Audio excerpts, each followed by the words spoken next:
आनंदं परमसुखदं केवलं ज्ञानमूर्तिं द्वन्द्वातीतं गगनसदृशं तत्त्वमस्यादिलक्ष्यम् एकं नित्यं विमलमचलं सर्वधी साक्षभूतं भावातीतं त्रिगुणरहितं श्रीगुरुं तन्नमामि। अज्ञानतिमिरन्धस्य ज्ञानाञ्जनशलाकया चक्षुरुन्मीलितं तस्मै श्रीगुरुवे नमः। तस्मै श्रीगुरुवे नमः। तस्मै श्रीगुरुवे नमः। आपण संत शिरोमणी शिवयोगी मन्मथ माऊलीच्या अभंगवाणीवर चिंतन करत आहोत। चिंतनासाठी आजचा अभंग आहे, कामे नाडिले जनाला अंतर पडले परमार्थाला, कामे केले देशोधडी फिरवी संसार बांधोडी, कामे नाडिले थोराशी इतरांची गती कैसी, कामे नारद भुलविला 60 संवत्सरे व्याला, कामे ब्रह्मा चेवविला कन्ये पाठी तो लागला, काम ऐसा अनिवार नागविले ऋषीश्वर, कामे विष्णू केला दीन वसवी वृंदेशी समशान, काम कैशी आने सरे मन्मथ मने नामस्मरे, कामे केले देशोधडी फिरवी संसार बांधोडी। या अभंगातून मन्मथ माऊलींनी काम या षड्रूपीवर प्रकाश टाकलेला आहे। कामे नाडिले जनाला अंतर पडले परमार्थाला, हृदयात असलेल्या आनंदापासून माणूस पार का होतो, याचं कारण काय, तर एक काम म्हणजे इच्छा। काम तो बहुता परी असे, एक काम स्वर्ग सुख मानसी वसे, स्वर्गांगना भोग अमृतपान असे, त्यासाठी लुब्धी कामी लुब्धती। तर कामाचे भरपूर प्रकार आहेत। एक इच्छा असते स्वर्गासारखं सुंदर घर राहावं, सुंदर पत्नी असावं, भरपूर पैसे असावेत, ही इच्छा म्हणजे ही कामच आहे। त्याच्यानंतर खायला प्यायला चांगलं राहावं, फिरायला गाडी राहावं, ही स्वर्गाची व्याख्या, ऐश आरामात जीवन जगावं, ही एक इच्छा असते। मग त्या इच्छेसाठी करावं लागणारे कष्ट, विद्यार्थ्याला जर इच्छा असली तर मग त्याच्यासाठी परिश्रम करावा लागेल, अभ्यास करावा लागेल, मग ते प्राप्त होईल। आणि दुसऱ्याही माणसाला कुणालाही त्याच्या कष्टाप्रमाणे त्याच्या पगारीप्रमाणे त्याला सुख दुःख मिळत जाईल। पण इच्छा जर पूर्ण नाही झाली तर त्याला अंतरंगात दुःख होतं। बर, काय मिळाल्यावर समाधान होईल? एखादी बंगला बांधल्यावर माणूस समाधान राहील का? त्याला आणखीन एक बंगला बांधा वाटेल। त्याच्यानंतर एक गाडी घेतल्यानंतर तो समाधान होईल का? दुसरं नवीन मॉडेल निघाले की घ्यावं वाटेल। एखादी मोबाईल मध्ये तो समाधान राहील का? अजून नवीन अपडेट व्हर्जन आल्यावर ते घ्यावं वाटेल। म्हणून माऊली म्हणतात, कामे नाडिले जनाला अंतर पडले परमार्थाला। परम अर्थ, परम आनंद स्वरूप, सदैव आनंदात राहण्यासारखं जो जन्म आहे तो माणसाचा आहे। तो सदैव मुक्त आहे, सदैव सुख स्वरूप आहे, प्रेम स्वरूप आहे, आनंद स्वरूप आहे, कैवल्य स्वरूप आहे। असं आनंदाचं निधान, आनंदाचं धाम म्हणजे आमचं हृदय आहे। त्या हृदयात वसलेला परमात्मा शिव आहे। मग या शिवापासून आपल्याला कोण बाजूला घेऊन जातं? इच्छा। हे पाहिजे ते पाहिजे, इच्छा, हे एक काम आहे। आणि दुसरं, हे राज्य आपल्याला राहावं, राज्य मिळालं तर देशाचं राज्य राहावं, देशाचं राज्य मिळालं तर युनोमध्ये आपलं अध्यक्षपद मिळावं। एक काम राज्यादी भोगासी, इच्छिता ती गजांत लक्ष्मीशी. श्रीमंत व्हावं, 10 लाख मिळाले तर हा समाधान राहील का? नाही. 1 कोटी मिळाले पाहिजेत. पुन्हा महाराष्ट्रातल्या श्रीमंताच्या यादीत आलं पाहिजे, पुन्हा देशातल्या श्रीमंताच्या यादीत आलं पाहिजे, अशी इच्छा होईल. इच्छा जितकी होईल तितकी इच्छेची झोळी भरणार नाही, तिथं समाधान नाही. इच्छिता ती गजांत लक्ष्मीशी. जगातली सगळ्यात श्रीमंत व्यक्ती मी झाला पाहिजे. एक पाताळादी भोगाशी इच्छितो काम. अनेक ही कामाचे प्रकार परमरश्यात सांगितलेले आहेत. एक काम विषयी इच्छा धरी, वर पडा पडे 10 विषयावरी. एक कामना आहे, डोळ्यानं बघा वाटेल ते बघणं, कानानं ऐका वाटेल ते ऐकणं. 5 ज्ञानेंद्रिय आणि 5 कर्मेंद्रिय. कर्मेंद्रियाला जे करा वाटेल ते करणं, ज्ञानेंद्रियाला जे करा वाटेल ते करणं, ही इच्छेचाच परिणाम आहे. हे एक प्रकारचा काम. दुसरा काम सांगतात, स्त्री काम महाबाधक, त्या ते त्यागिता महासुख.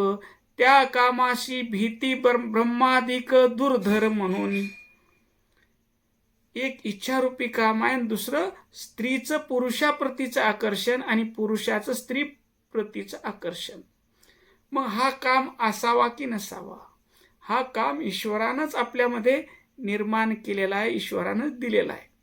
पण त्याला धर्मानं, शास्त्रानं मर्यादा घातलेली आहे.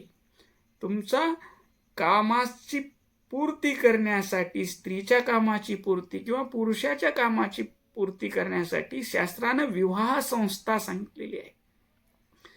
पत्नीनं आपल्या पतीशी एकनिष्ठ राहावं आणि पतीनं आपल्या पत्नीशी एकनिष्ठ राहावं. इथं स्त्री काम महाबाधक. कुणासाठी? पुरुषासाठी. आणि स्त्री असेल तर पुरुष काम महाबाधक. इथं लिंगभेद करायचं काही कारण नाही.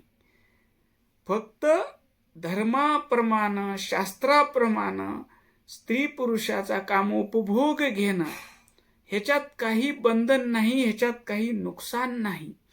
पण परस्त्रीकडे वाईट नजरेनं पाहणं, परस्त्रीशी व्याभिचार करणं, किंवा स्त्री असेल तर परपुरुषाकडे वाईट नजरेनं पाहणं, परपुरुषाशी विवाहबाह्य संबंध ठेवणं, हा व्याभिचार आहे, हा अनाचार आहे. आणि असा जर व्याभिचार आमच्याकडून घडला, मग तुम्ही कोणीही असाल, तुम्ही देव असाल, साधूचे कपडे घातलेले असाल, कीर्तनकार असाल, प्रवचनकार असाल, कोणीही असाल, असा जर काम तुमच्यामध्ये निर्माण झाला, परस्त्रीविषयी जर तुमची आसक्ती निर्माण झाली, परस्त्रीविषयी जर कामनेचा भाव अंतःकरणात जागृत झाला, विषय सुखाचा भाव जर जागृत झाला, तर तुमची अधोगती झाल्याशिवाय राहणार नाही. कामे केले देशोधडी, फिरवी संसार बांधोडी. जर तुम्ही आपली पत्नी सोडून जर परस्त्रीकडे पाहाल, परस्त्रीसोबत व्याभिचार कराल, तर तुम्हाला देशोधडीला लागल्याशिवाय राहावं लागणार नाही.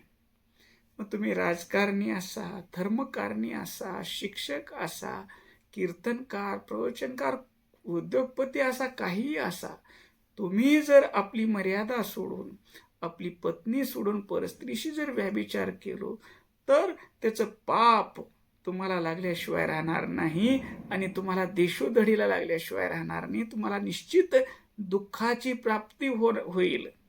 फिरवी संसार बांधोडी. आणि परस्त्रीचं चिंतन करता करता तुम्हाला पुन्हा पुन्हा जन्म घ्यावं लागेल. परपुरुषाचं चिंतन करता करता जर तुमचा जीव गेला, तर पुन्हा या संसार बांधोडीमध्ये फिरावं लागेल 84 लक्ष फिरक्यात. कारण तुमचं ज्याच्यावर मन आहे तो डुक्कर झाल्यानंतर तुम्हालाही डुकरीन होवं लागेल. कुत्रा जर कुत्र्याच्या जन्माला गेला तर त्याच्यासोबत कुत्री होवं लागेल. कारण जन्माशी कारण वासना ही मूळ, सदा खळखळ जन्म खेपा. त्याच्यासाठी धर्माप्रमाणे वागणं, संताच्या उपदेशाप्रमाणे जीवन जगणं, ह्याच्यात कल्याण आहे. आपल्या पत्नीसोबत संसार करणं, सुखे हा संसार करा स्त्री संगती, वेळोवेळा गीती गायीना, त्याच्यात तुम्हाला कुठलंही पाप लागणार नाही किंवा तुमची अधोगती होणार नाही एकनिष्ठ राहिल्यानंतर. पण तुमचा जर वाकडा पाऊल पडला, चुकलं, तर तुमची निश्चित पतन होईल, अधोगती होईल. काही साधूशी वेशातलेही महात्मे परस्त्रीकडे बघून, जे महात्म्याचा वेश धारण केलेला होता पण अंतरंगानं महात्मे नव्हते, असे लोक जेलमध्ये गेलेले आपण टीव्हीवर पाहतो. काही राजकारणीत परस्त्रीच्या संबंधात येऊन आज जेलमध्ये. रावणासारख्याला सोन्याची लंका परस्त्रीकडे नजर टाकल्यामुळे लंका पुरली नाही. मग तुमची आमची गती काय होईल? इथं 2-4 उदाहरणं दिलेली आहेत या अभंगामध्ये माऊलीने. पुढे म्हणतात, कामे नाडिले थोराशी, इतरांची गती कैसी. कालच आपण पाहिलं विश्वामित्रासारख्या ऋषीची गती काय झाली. त्याची तपश्चर्या भंग झाली. त्याच्यानंतर बरेच मोठे मोठे माणसं की ज्यांचं पाऊल चुकीचं पडल्यामुळं त्यांची अपकीर्ती झाली, असे आपण उदाहरणं पाहतो इतिहासामध्ये. तर इथं एक उदाहरण देतात, कामे नारद भुलविला, 60 संवत्सरे व्याला. नारदाची एक गोष्ट सांगितली जाते पुराणामध्ये की ज्या ठिकाणी, ज्या गंगोत्री तीर्थक्षेत्रावर भगवान शिवानं तप केला आणि त्यांचा तप भंग करण्यासाठी त्या ठिकाणी कोण आला? कामदेव आला. त्यावेळेस भगवंतानं 3रं नेत्र उघडलं आणि ज्याने विकार निर्माण करणाऱ्या कामदेवाला भस्म केलं. पुन्हा त्याची पत्नी रती भगवंताची प्रार्थना करू लागल्यावर भगवंताने त्याला उशाप दिला आणि सांगितलं, ह्या गंगोत्री क्षेत्रात जिथवर नजर जाईल त्या एरियामध्ये या कामदेवाचा प्रभाव पडणार नाही. मग त्या ठिकाणी नारद तपश्चर्येला बसले आणि कामदेव आला तिथं त्यांची तपश्चर्या भंग करायला. पण भगवान शिवाच्या कृपाप्रसादामुळं तिथं कोणीही योगी त्या गंगोत्री तीर्थक्षेत्रामध्ये तप साधनेसाठी, नाम साधनेसाठी बसला तर तिथं कामदेवाचा प्रभाव पडला नाही. कामदेव येऊन गेला, नारदावर काही प्रभाव पडला नाही. पुन्हा नारदाला कळालं की आपण तपाला बसलेले असताना नारद आला, हे कामदेव आला आणि मी कामदेवाला जिंकलो, माझ्यात मी महान ऋषी आहे. अहंकार आला, माझ्यात मी महान ऋषी आहे. आणि जिथं अहंकार येतो तिथं विवेक हरपतो, विचार संपून जातो. आणि त्यानं भगवान शिवाला सांगितलं, महादेवा, मी कामाला जिंकलो, मला माझ्यावर कुठल्याही स्त्रीचा प्रभाव पडणार नाही, कारण कामदेवावर मी विजय मिळवला. भगवान शिवानं सांगितलं, आपण जे सत्कर्म करतो ते दुसऱ्याला कधीच सांगू नये. मला सांगितलं असतं सांगितलं, दुसरं कुणाला सांगू नको बाबा, कारण त्या सत्कर्माची पुण्याई निघून जाते आणि माणसाची अधोगती चालू जाते. सांगावं काय? आपलं काही चुकलं असेल तर सांगावं, माझं हे चुकलंय म्हणून सांगावं, माझ्या हाताने हे नुकसान झाले म्हणून सांगावं. पण आपण चांगलं काम केलेलं कधीही जगामध्ये त्याचा उच्चार करू नये. त्याच्यामुळं आपली पुण्याही कमी होते, आपली पुण्याही खर्चते. त्यावेळेस नारदाला भगवंतानं सांगितलं की बाबा, तू कामदेवाला जिंकलास, भगवंताची कृपा आहे, कुणालाही सांगत फिरू नकोस. तुझं सत्कर्म जे झालंय ते भगवंताच्या कृपेनं झालंय आणि त्याचं श्रेय तुझ्याकडे घेऊन तू अहंकारानं वाया जाऊ नकोस. पण अहंकार आलेल्या माणसाला आई कळत नाही, बाप कळत नाही, गुरु कळत नाही, देव कळत नाही. पुन्हा विष्णू लोकात गेला तिथं. त्यावेळेस विष्णू शेष येऊन उठले, भगवान विष्णू, आणि या भक्तराज नारद या, तुमच्या आगमनानं, तुमच्या दर्शनानं आमचं जीवन धन्य झालं, असं विष्णूनं त्यांची स्तुती केली. त्यावेळेस, खरंच मी मोठा भक्त आहे देवा, मी कामदेवावर विजय मिळवला, असा अहंकारयुक्त भाषा वापरली. विष्णूलाही लक्षात आलं, भगवान विष्णूला, ह्याला अहंकार झालाय, अहंकार झाल्यामुळे ह्याचा विवेक हरपलाय आणि ह्याचं पतन आता चालू झालंय. आणि विष्णू लोकातून नारद निघाले. पुढं शीलनिधी राजाचं राज्य होतं. त्या शीलनिधी राजाच्या तिथं दरबारात लोक चालले होते, विविध राजकुमार चालले होते. त्यावेळेस तिथं काय बघावं तर म्हणून गेला. तर त्या राजानं सांगितलं, साधू संत आले घरात, तुझी दिवाळी दसरा, बशिवलं आसनावर, पाद्यपूजा केली त्यांची आणि सांगितलं, राजा काय कार्यक्रम आहे? माझ्या मुलीचं महाराज स्वयंवर आहे. मग मुलीला दर्शनासाठी आलं. महाराजीचा हात बघा म्हणजे हात बघितले. हात हातात धरल्या उशीर त्यांच्या मनामध्ये स्त्री काम जागा झाला आणि ह्या तिच्या स्पर्शाचं सुख वाटू लागलं आणि हिच्यासोबत विवाह करावा असं वाटू लागला. कारण अहंकारामुळं देवाचं विस्मरण झालं. सतत नामचिंतन करणारा नारद महर्षी मी मोठा म्हणू लागला आणि देहभावात आला आणि त्या मुलीचा हात धरला आणि त्याला आपणच हिच्याशी विवाह करू वाटू लागला. आणि त्यावेळेस त्यानं सांगितलं, ह्याला मोठा कामावर विजय मिळवणारा पती हिला मिळणार आहे. आणि तिथून उठला आणि म्हणला, आता मला हिच्यासोबत लग्न करायचे तर सुंदर रूप पाहिजे. भगवान विष्णूकडे गेला. देवा, आजपर्यंत मी नारायण नारायण नारायण म्हणलो, पण तुम्हाला काही मागितलं का? मागितलं नाही. आज मला विवाह करायची इच्छा झाली आहे, मला तुमचं रूप द्या. भगवंतानं त्याचं कल्याण करण्यासाठी, देव जे करीतो तुझ्या हितासाठी, नको हो कष्टी नेनून या, त्याला वानराचं रूप दिलं. चेहरा वानराचा दिला. जा, दिले माझं तुझं रूप. आणि तिथं स्वयंवरात जाऊन उभारले. ती शीलनिधी राजाची कन्या श्रीमती पुष्पहार घेऊन निघाली आणि याचं वानराचं तोंड बघितली आणि तिकडं तोंड केली.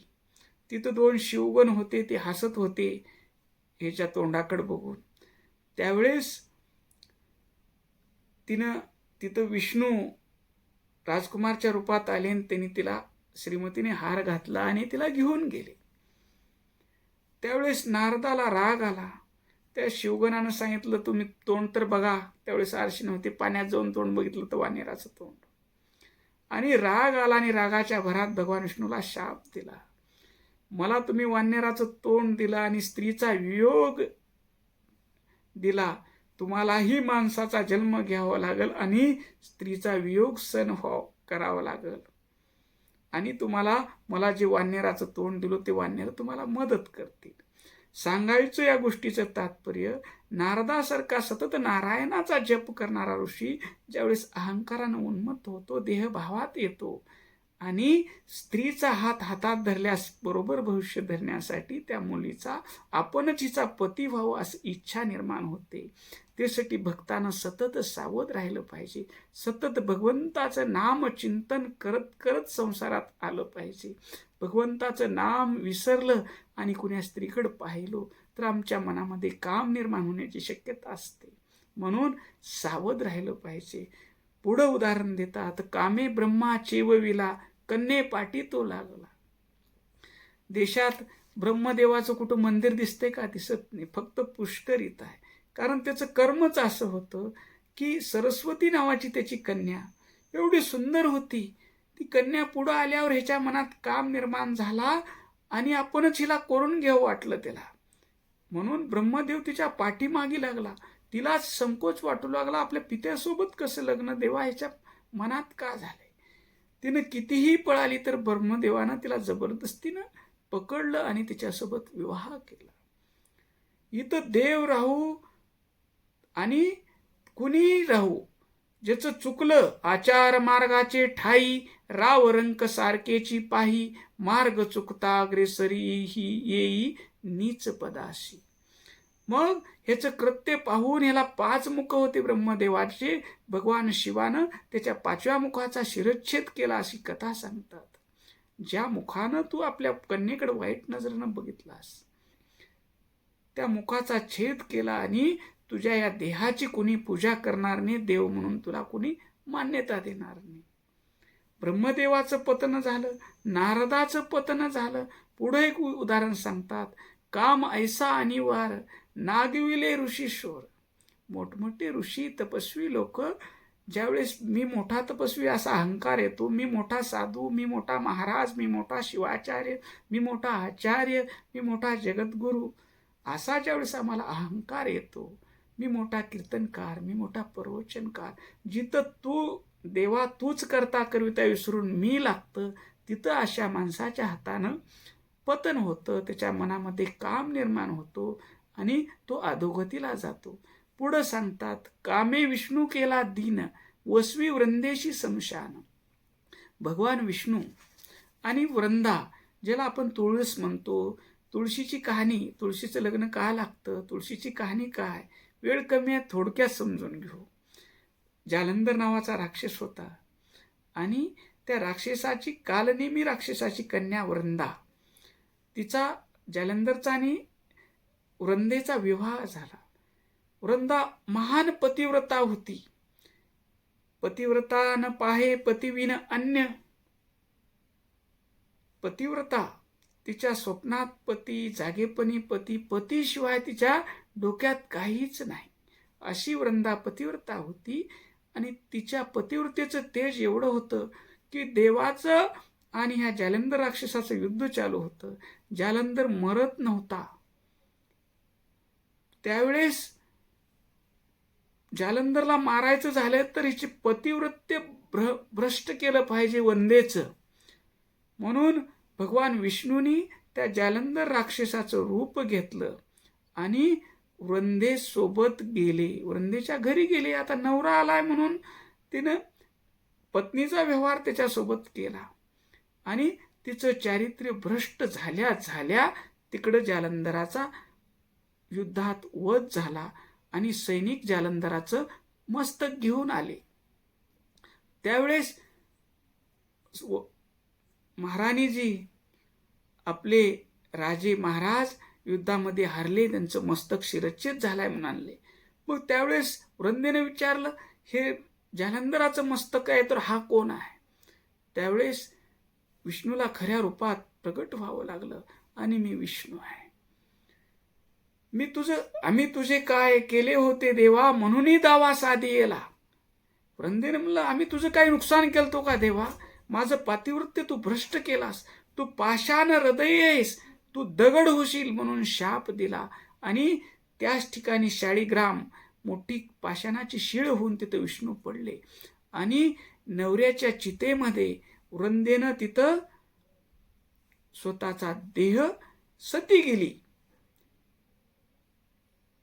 पतिव्रता म्हणजे आपल्या पतीचा जीव गेल्यानंतर जी एक क्षणही जिवंत राहत नाही, ती पतिव्रता. आणि पत्नीचा जीव गेल्यानंतर जो एक क्षणही जिवंत राहत नाही, तो पत्नीव्रत. दोघालाही आहे. तर त्या ठिकाणी वृंदेनं, मग ज्या ठिकाणी वृंदा जळाली त्या ठिकाणी एक झाड आलं आणि ते झाड तुळशीचं होतं. म्हणून तुळशीची पूजा केली जाते आणि त्या शाळीग्रामासोबत तिथं त्या तुळशीचं लग्न लावलं जातं. तुळशी सती जाण्यापूर्वी देवानी प्रार्थना केली, विष्णूची चूक झाली आहे आणि तुम्ही कृपा करा, त्याला परत हे करा.